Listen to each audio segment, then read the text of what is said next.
Welcome to the final video in this series of 4. In the first video, we looked at how we're all feeling throughout the COVID crisis and how, in many cases, it can create cognitive biases that can lead us to get stuck and put off taking the actions that we really need to take.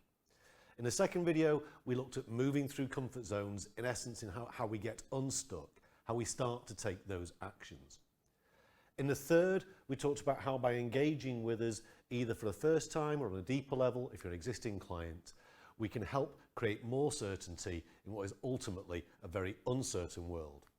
And in this final one, I'm hoping to bring it all together and look at reasons to be proactive and some specific actions that you can take. But before we get started, a quick recap on the last video. We talked about that the first stage of creating certainty was making sure that you've got a robust cash flow for the rest of your life where you're absolutely confident in those numbers so that you can make better decisions going forwards. We talked about the 4-factor focus of costs, risk, returns and taxation, and how bearing those in mind in every decision, then you can't go too far wrong. And then we talked about, will those decisions make the boat go faster or will they slow it down and create a drag effect going forwards? And then we talked about how the credit crunch and how COVID has meant that the investment rule book literally needs to be ripped up, and how if your portfolio hasn't adapted rapidly during this period, then the chances are that you've not got the right boat for the conditions, that you're not keeping up, and that you're in danger of getting left behind. So let's start to look at reasons to be proactive. Well, I think the first reasons is risk, because risk has changed dramatically. This is what we are told in the textbooks is the correct way of looking at risk. I actually call it the uninformed view on risk. It says that you start off with cash, and cash being risk-free. You then move up to government gilts, corporate bonds, property, global equity, and at the top there you have single company shares where you are accepting the potential catastrophic risk of losing all of your money. I want to look at risk in a slightly different way though, because in the last video we talked about liability matching and having the right risk for the right timescale. And that's really important, because if you're talking longer term, if you're talking longer time frames, then actually I would argue that global equities and a balanced portfolio where we're accepting volatility risk could actually be lower risk than investing in cash where we're accepting inflation risk. The one that we want to avoid, obviously, is having all of our money in anything that can cause catastrophic risk where we could lose everything. Because it doesn't matter how big the company, how long it's been established, we know that all companies can fail for a whole variety of different reasons. So let's test this by looking at some stats. This is a Bank of England base rate over the last 5 years compared with UK retail price index. And what we can see is that there's a gap of 10% between the two. And so leaving money in cash could lead to a 10% reduction in real terms of the value of that cash. The problem is that inflation is the unseen killer of returns. You don't get to see it on a day-to-day basis. Now you could argue that you get greater than Bank of England base rate as returns on your cash. I could argue that whatever measure of inflation you want to use, CPI, RPI, CPX, that it's likely that your personal rate of inflation is higher than all of them. I'm just using RPI here as an example. So I think the gap in real terms is probably around about right. If we look at that over a longer time period, if we look at it over 10 years, we see the gap increases to 25%. So if you've invested in premium bonds, and many people hold these for many decades, and as a couple you had the maximum 100,000 invested, then the chances are that over a 10-year period, the real value of that 100,000 has actually fallen to just 75,000. And could you imagine that if on your bank statement you had it inflation adjusted, if every day you saw that value ticking down day in, day out, it would totally reframe how you think about that as a risk return and how you think about that as an investment. Then let's overlay our balanced portfolio over that same time period. And what we can see by it being a ziggy line is that yes, there's volatility throughout that whole period. What we can see is there's certain periods with the red circles in where that volatility is more intense. And COVID stands out like a sore thumb as the biggest drop, the fastest drop that we've ever seen in history. We can also clearly see the rebound that we've enjoyed since then. What I've put on there is just a trend line along the bottom of the graph. And that trend line comes in at a 6.5% return after investment fees, but before financial planning fees. I could have put the trend line further up. I could have put it around about through the middle of the line there, and that would have increased that return to 7.25%. I could have been bold and put it across the top. Probably would have increased it to around about 8.5%.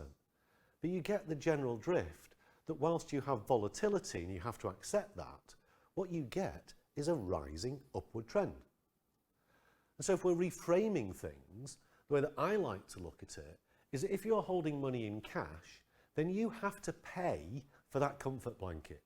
You have to pay a loss of real purchasing power over time for having the comfort of cash. But that if you're prepared to invest in a balanced portfolio or even a global portfolio of equities, then you get paid to accept that discomfort, the discomfort of what volatility as and when arises. And hopefully, through our planning that we talked about in the last video of liability matching and matching it to your lifetime cash flow forecast, then we can reframe that volatility over a different timeline. And we can reframe it by thinking, yeah, okay, a bit uncomfortable here, but look at what I've been paid historically for accepting that discomfort. And I've said this in a number of the COVID updates that I've done, that I believe that there's never been a better time to invest. And I know that many of you might be using expletives right now or throwing rotten fruit at the television. But let me explain the reason behind that. Before we went into the credit crunch, you could have invested your money in cash and deposit on a fixed year or a fixed 5-year time period and got 5% from a UK bank and up to 7% from a foreign Icelandic bank. And if you're coming in for a meeting with one of our advisors at that point and saying, okay, what's the probability of you beating that cash over that time period? I've got to make this decision. Do I put it 5-year deposit or do I put it with you? Well, at those rates, that's a lot harder to have confidence and say, yeah, we can definitely beat that. With interest rates potentially heading negative in the UK, with the economic outlook and the level of government debt that we've got now, I think the prospect of interest rates going up anytime soon is very, very, very slim. I personally think we'll be here in 10 years' time, be here in 2030, doing a video looking back at 20 years of interest rates that never got above 1%. And so we've got to bear that in mind in all of our planning. And if you're then saying over the next 5 years and 10 years, what's the chance of our balanced portfolio, cautious portfolio, of any decent portfolio, to be honest, not outperforming cash, then I would say personally it's very slim. Obviously no guarantees. We've got no idea what crisis is around the corner. We've got no idea what the shape of returns will be going forwards. But I think the option of the concept that we wouldn't outperform it is very, very slim. It's a harsh one, this, but it's true. Another reason to be proactive is that the risk of death and incapacity has increased. We know that. Many of us are fearful of it. So it's important that we get all of our ducks in a row. It's important that we review our wills, and we're very experienced at making sure that the wills match the portfolio structure, something that solicitors aren't necessarily great at. And it's probably that your portfolio 5 years ago, maybe 10 years ago when you did your will, is completely different than it is now. And so the wills need to keep up with the changing shape of your wealth and your portfolio. One example would be if you've invested in business property relief schemes or the AIM market for inheritance tax, your will needs to be updated to reflect that, or else you could miss out significantly. Another area is the lasting powers of attorney. Many people have them around their wealth, but not around their health. And it's really, really important that you have them around health. And I think we've got other videos or other written material around that if you'd like to see it. Pension death benefit nominations. I've rarely seen them from a new client where they've been done correctly. And if you do them correctly, the flexibility that you can gain is absolutely huge. Do them incorrectly and you're narrowing the options, you're narrowing the choices, and it can actually be quite dangerous for your beneficiaries. It's important to review any trust that you've got to make sure that it's all correct, up to date, that the letter of wishes have been written and that are clear and that are still up to date for your changing circumstances. But we go one stage further for our clients, because the problem with all of that is it's legal gobbledygook. It's written in an unfriendly way for people to understand. And so we encourage our clients to write letters of love. It's a letter that explains how the money actually came about in the first place. Why have you made the different financial decisions that you've done? And how would you like them to treat the money? What difference do you hope that it will make to your kids, to your grandkids, when they're actually receiving it? We've got many clients that write them around their wills, some write them around their pension nominations, some also write them around their powers of attorney. Now, obviously, by their very nature, they're difficult documents to share because they're highly personal. And I've got to say that almost every one I've read has almost brought a tear to my eye, because they really are fantastic documents. But there was one around a power of attorney where we contacted the client just a couple of days ago and said, could I please use just this small extract in a presentation? And she very kindly said that I could. And I like it because of its humour. And this is around the power of attorney. And it says, I do not wish to go into a home unless I tell you otherwise. This is to remain my intention. I have a dread of being surrounded by Brexiteers and Daily Mail readers. That's really personal. It brings humour to the equation, and it really sums up this person quite nicely. And she goes on to say that obviously if I become a danger to myself and others through dementia, you will have little choice. The considerable pension I enjoy from Dad should cover 24-hour care and nursing in my own home. Please do not feel you can save money by doing this yourselves, as it's unrealistic and will lead to unhappiness for both the family, carer and me. Isn't that fantastic? You're taking that burden away from the kids of thinking, oh, actually, maybe one of us can do this. You're actually giving them some real helpful guidance. So I encourage everybody to think about writing a letter of love to explain their finances and what their hopes are for the future to aid their families when the time comes. And when it comes to intergenerational planning, I think there's never been a better time to deal with it than now. Once we've delivered that lifetime cash flow forecast, which gives you the confidence you're not going to run out of money, that perhaps shows a surplus, then we can lead on to having discussions about how do you use that surplus? How do you help the right people get the right money at the right time? And there's a whole presentation that we've got either on the website or there's some coming up, no doubt, on intergenerational planning. And I would expect that during COVID, there might be some of your family members whose finances have changed, where they might have some concerns, where you might be able to help them significantly. And in the latest Equinox, there's also some articles around that, about how families can work together for the best possible financial outcome. The other thing about intergenerational planning, specifically inheritance tax, is that the time clock is absolute. It's 7 years. If you die after 6 years and 364 days, you might get zero benefit. And unfortunately, most people, when they're dealing with inheritance tax planning, have a tendency of a manana approach. They put it off, and even once they start the planning itself can drag on and get delayed. So I would encourage that if you want to do things, then let's start now. Let's start to move forward and get those right outcomes that you rightly deserve. There are also some investment opportunities that are out there, and there's definitely even some reasons to be proactive in that regard. And I want to just highlight one which we've covered in many other COVID briefings, which is around structured products, or as we like to call them, defined returns. These are bespoke products that are created exclusively for ourselves through an investment bank. We always create them over 6-year terms because that's been calculated to produce the best results. They always pay a fixed return if an index is higher than a certain level at a certain date in the future, or multiple indices, as we'll see. They're always launched and mature at the end at £1. And returns on new products, the rate of return they promise to pay, goes up dramatically as volatility increases in the market, so there's right times to buy them. And they're valued and traded daily, so we can sell them at any point in time, and they could be worth more or less than £1 when we come to sell them. So let's have a look at some examples. This was a product that we bought on the 11th of March this year from Goldman Sachs. It was promising, had a strike level of 6,000 for the FTSE 100 and 2808 for the S&P. And it was promising to pay our clients a 20% return if a year later, on the 11th of March 2021, the markets were higher than those two numbers. If it wasn't, it rolls on to the next year, 2022, and at which point they promised to pay our clients 2 lots of 20%. On to year 3, 3 lots, year 4, 4 lots, all the way to year 6. If by year 6 it hadn't kicked out and we hadn't sold it at any point in time, then clients would receive back their original investment as long as those indices weren't below 36 or 1685. And if they are, you lose pound for pound the drop in the market at that point. Now, this was lifted out from a presentation that we did at the 25th of March, so just 2 weeks after we'd bought the product.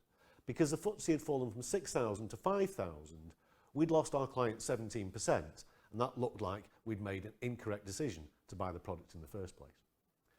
However, we were highlighting the opportunity that because it's now only worth 83p, the return to the first kick out on 11th of March 2021 was 44%. And yet the FTSE only needed to go up by 20%. You got paid more than double the return on the FTSE. And if you were really pessimistic, if you were sitting there in March and saying, no, this is going to drag on for ages, the FTSE is going to plummet further, it's going to take 6 years to get back above the 6,000, then actually you'd get paid the return to the final event was 165%. So I think that was a massive opportunity. And we had a number of clients that did buy in at that stage. But why didn't others? We talk about the sentiment roadmap and how as we entered the crisis, we moved from anxiety through to panic, capitulation and despondency in a matter of 18 days, when normally that process might take 18 months.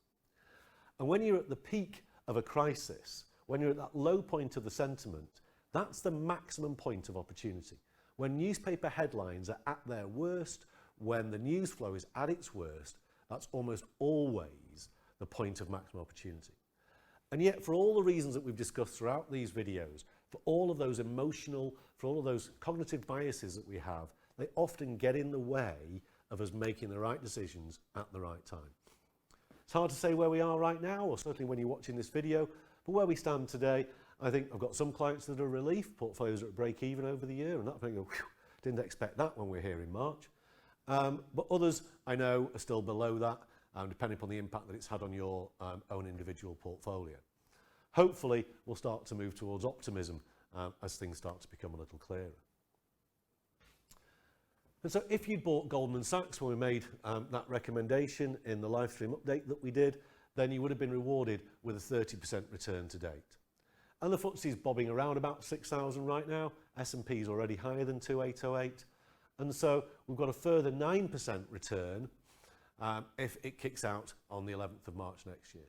And again, if you're really pessimistic and saying, no, market's going to drop further, it's going to take a long time to recover, then if you're right and it doesn't get back above 6,000 until the 11th of March 2026, you still pick up 100% return.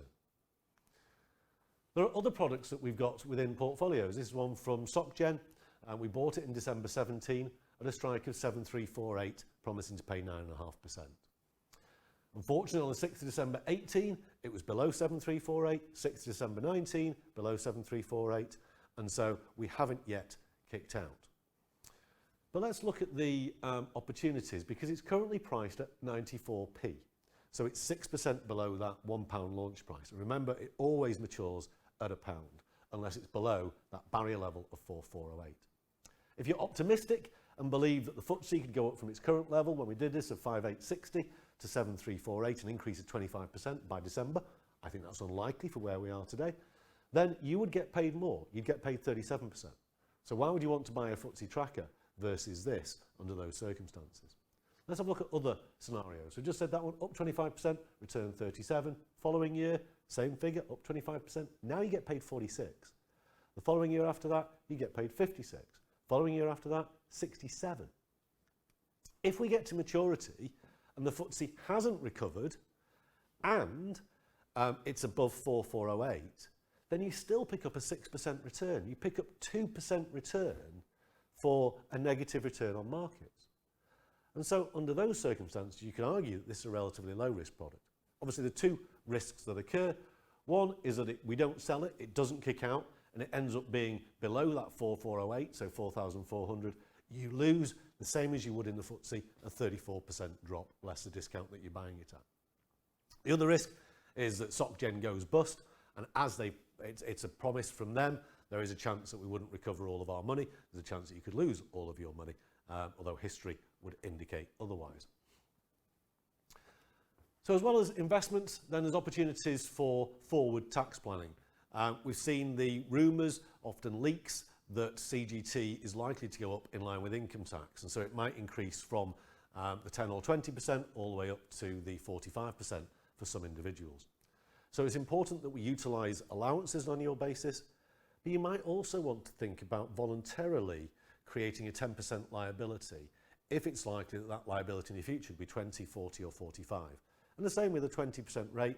In some circumstances, you might want to think about forward paying, and we can help analyse whether that's the right thing to do for you as an individual and for your portfolio as a whole. Then the other one is in relation to inheritance tax. The Office of Tax Simplification looked at it in 2018 and basically said it's not fit for purpose anymore. No one understands it, it's way too complicated, and it's not really bringing in the level of revenue that they would like it to. That was followed up last year by the All-Parliamentary Party Group or the All-Party Parliamentary Group even, for Inheritance Tax and Intergenerational Fairness. And their conclusion was really cool. It's basically get rid of everything that we currently know about inheritance tax. It doesn't matter whether you own a business, a farm, whether you own property, what schemes you're investing in, everything will be taxed at 10%. Potentially up to 20%, but 10% was their central recommendation. And that will apply for lifetime gifts as well. So if you give away 100,000, you have to pay tax of £10,000 to do that. And I think this is potentially politically genius because it will reduce the inheritance tax liability dramatically for almost everybody watching this video. The people that it will increase the inheritance tax for is for the billionaires. Let's say you're worth $1 billion and 999 million of your wealth is tied up in that business, 10 million in personal assets. At the moment, you might have a £4 million liability. Under these proposals, you've got a £100 million liability, and you can't avoid it. There is nothing that you can do to get away with it. And I don't know how much of 10% above certain allowances of all the wealth is in the UK, but it's a lot of money. And this is a nice, easy, stealth way, if you like, of introducing a wealth tax that's saying, whatever you make over a certain level, I'm going to take 10% of it at some point.